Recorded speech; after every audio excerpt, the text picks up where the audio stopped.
selamat datang di channel Well Education, membangun kekayaan dengan pengetahuan. Lu pernah nggak sih lihat orang diundang ke podcast, duduk di kursi empuk, mic mahal, baju branded, jam tangan yang harganya bisa buat DP rumah. Terus dia mulai cerita, gue mulai bisnis dari nol, semua hasil kerja keras gue sendiri. Tunggu dulu. Gua gak mau jadi netizen sotoy. Tapi, rasa penasaran itu kan wajar ya. Jadi, gua kepo. Gua cek latar belakangnya. Dan ternyata, nolnya itu cuma di mulut.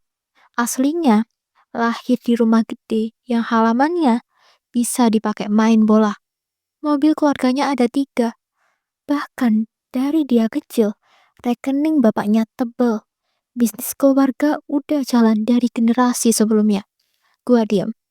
Bukan karena kagum, tapi karena gua mikir, lah, nolnya di mana? 0, berapa? 0,7 miliar. Gua nggak bilang, semua pewaris itu nggak kerja keras. Banyak yang memang banting tulang buat melipat gandakan bisnis keluarga.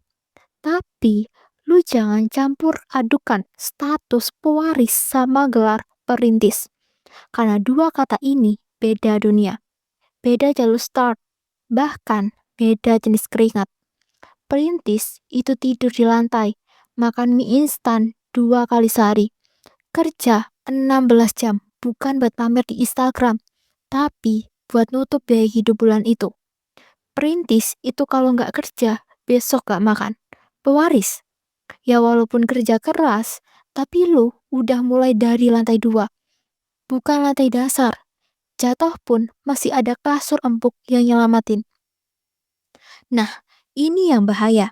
Kalau cerita-cerita pewaris dibungkus seolah-olah itu perjalanan perintis, efeknya bisa bikin generasi sekarang keblinger. Kita jadi gampang termakan narasi from zero to hero. Dan hari ini gue mau bedah habis-habisan kenapa lu nggak bisa ngaku perintis kalau lu pewaris. Dan gak ada lagi generasi yang minder, cuman gara-gara melihat orang sukses kilat, padahal startnya udah di jalur tol. Jadi sebelum kita bongkar lebih dalam, gue mau lu siapin mindset yang benar. Kalau lu emang mau belajar, bedain mana kisah perjuangan beneran dan mana yang cuman marketing cerita. Subscribe sekarang. Kenapa? Karena di channel ini kita nggak jual mimpi palsu. Kita bedah realita. Kita bongkar yang manis-manis di balik layar.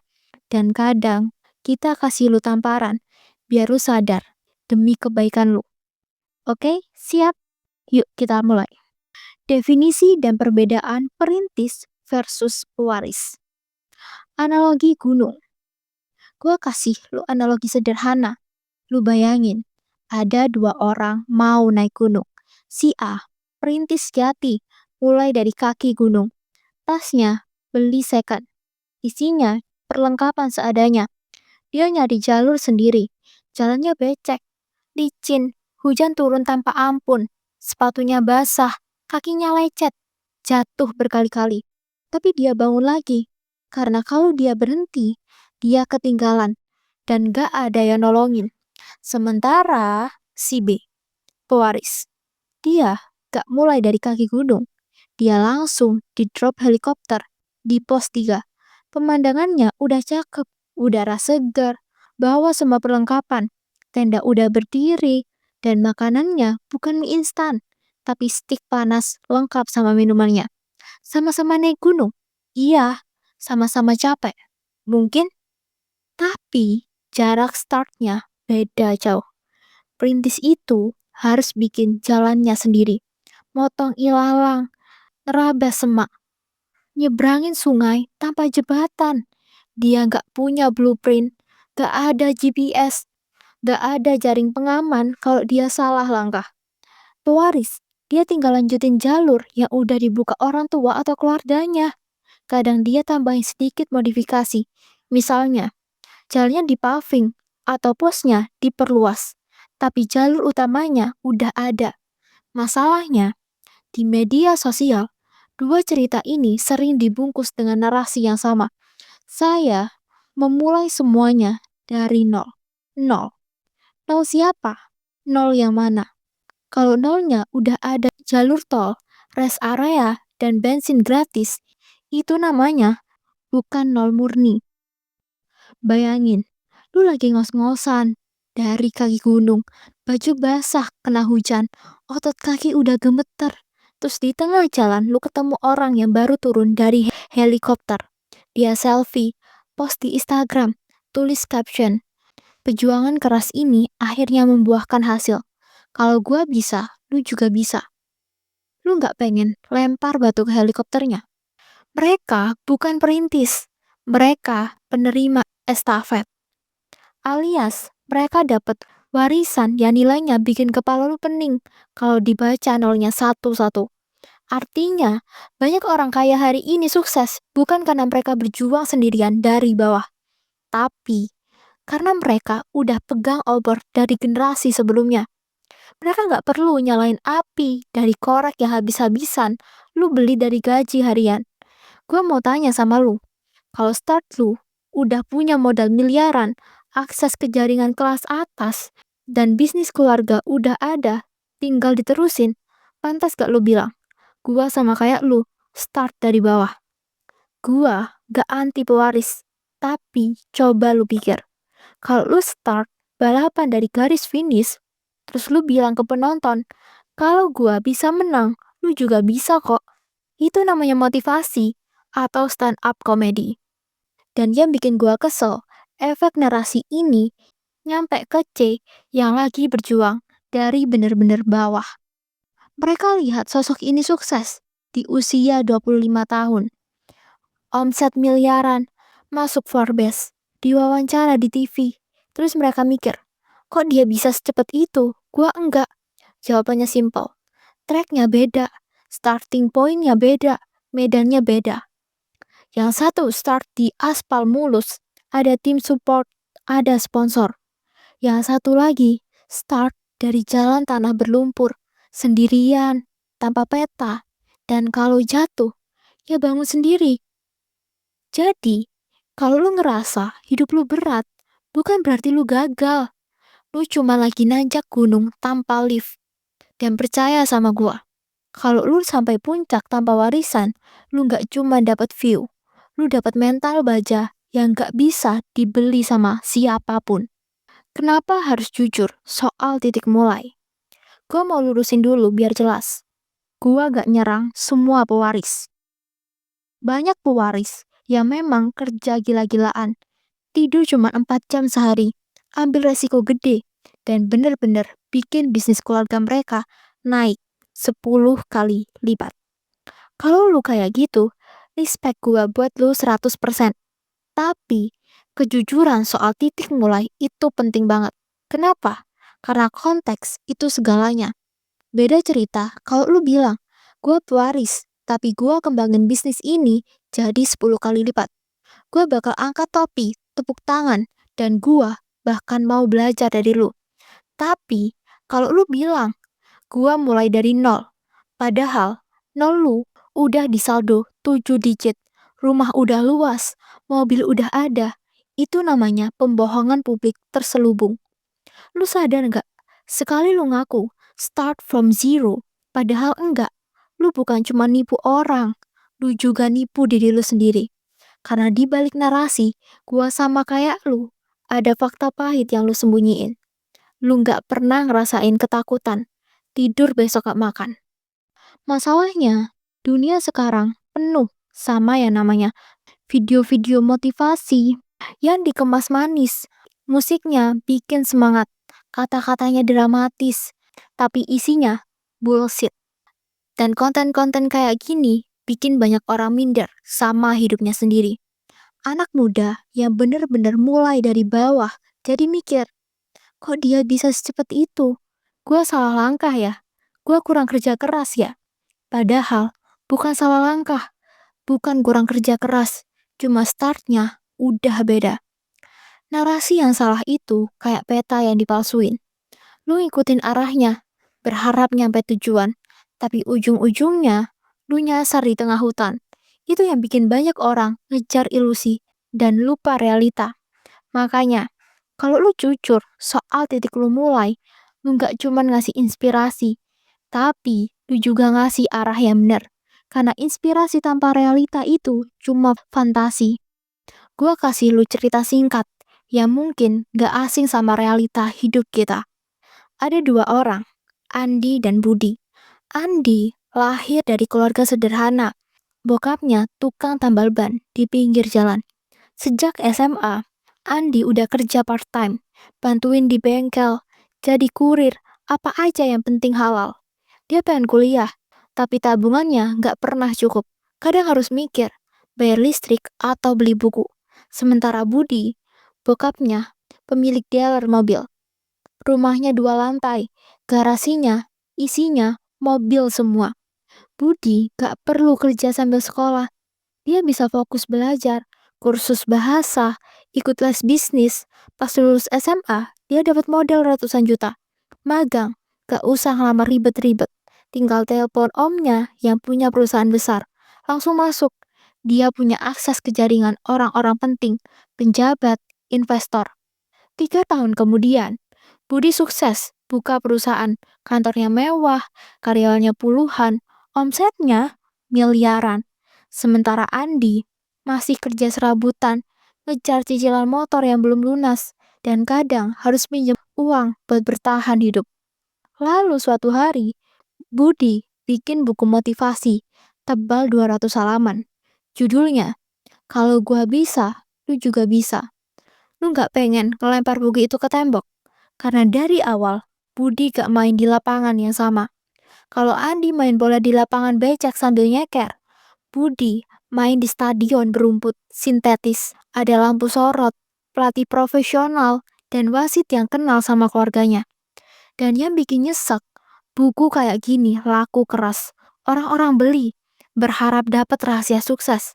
Padahal rahasianya cuma satu, lahir di koordinat yang tepat. Masalahnya, selama cerita-cerita kayak gini dijual tanpa konteks, kita akan terus percaya bahwa semua orang punya start point yang sama. Padahal itu kebohongan manis yang bikin banyak orang lari maraton sambil mikul batu bata. Daripada energi lu habis buat marah-marah ke pewaris, mending kita ambil pelajaran. Karena mau lu kesel, mau lu nyinyir, mau lu tulis komentar 3 paragraf, faktanya mereka tetap di posisi mereka. Yang bisa lu ubah posisi lu sendiri. Yang pertama, kenali posisi start lu. Lu harus ngerti satu hal penting. Semua orang lari di lintasan yang berbeda-beda.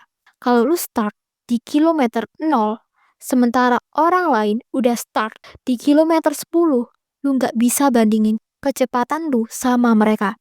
Itu bukan soal lu lambat atau mereka cepat, tapi soal jarak awal yang udah nggak sama. Masalahnya di dunia yang serba pamer kayak sekarang, kita gampang banget kebawa perasaan. Lu buka Instagram, lihat temen udah beli rumah, nikah, punya usaha, liburan ke luar negeri. Lu lihat story dia terus mikir, gua kemana aja ya? Kok dia udah sejauh ini? Gua masih di sini-sini aja. Padahal lu gak tahu, waktu lu sibuk nyari modal, dia udah punya modal itu dari lahir. Lu sadar gak?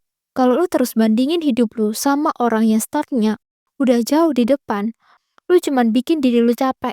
Itu kayak lu main game, masih level 2, tapi lu bandingin karakter lu sama player yang udah level 50.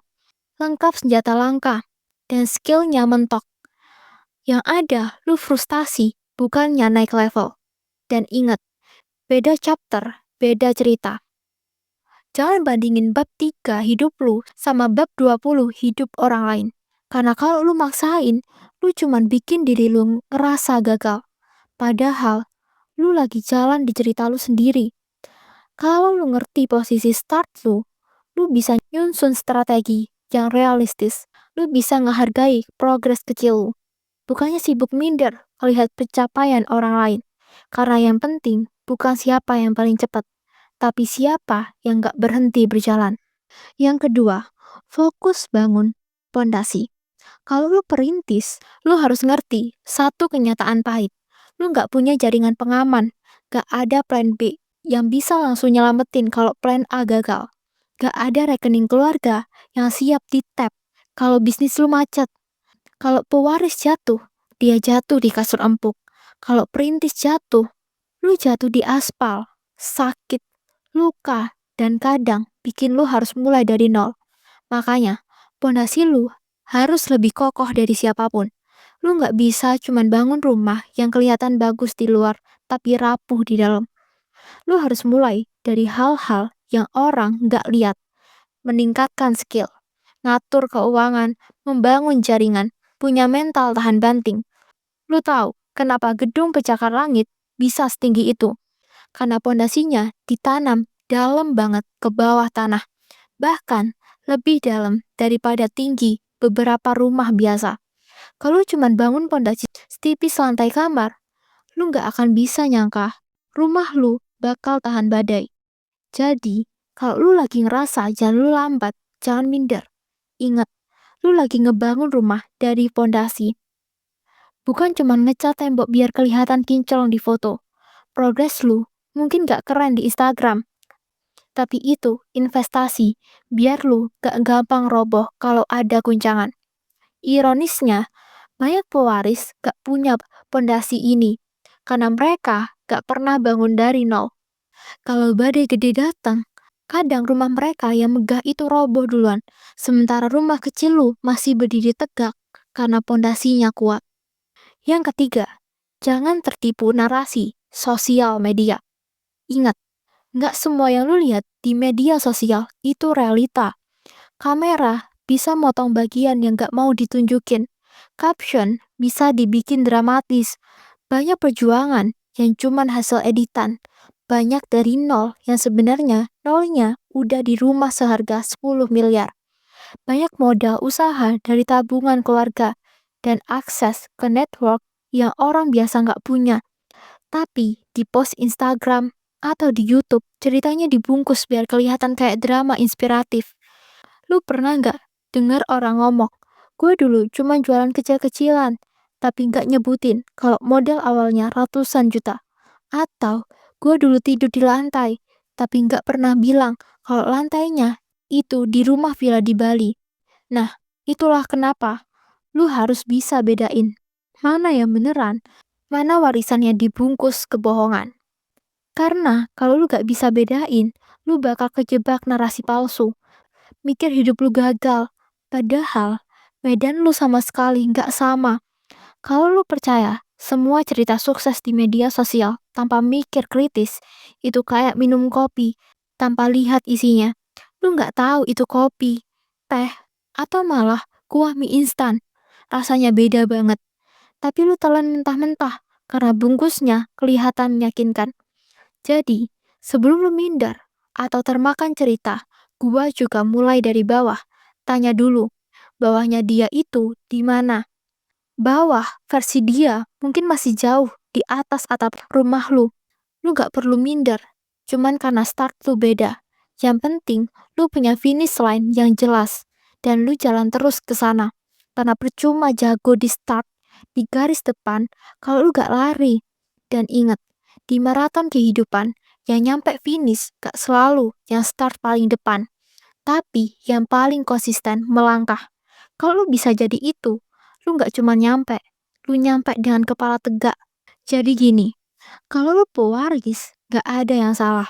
Itu privilege yang harus lu syukuri, rawat, dan kembangin. Lu punya modal, start yang orang lain cuman bisa mimpikan.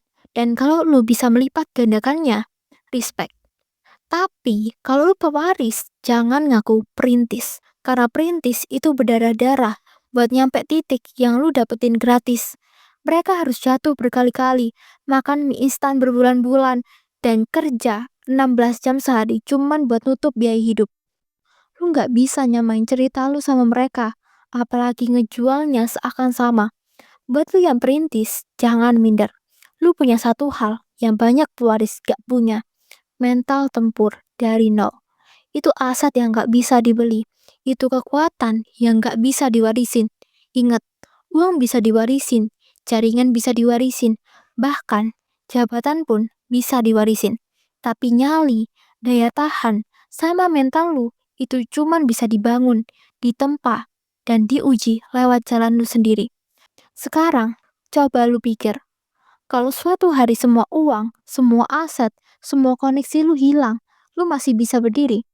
Kalau jawabannya iya, berarti lu udah punya pondasi yang gak bisa direbut siapapun.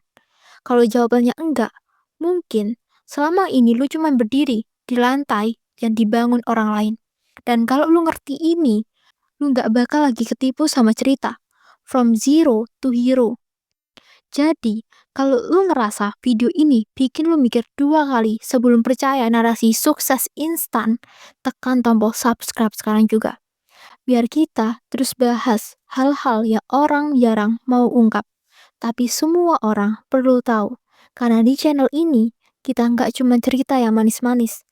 Kita kupas realitanya.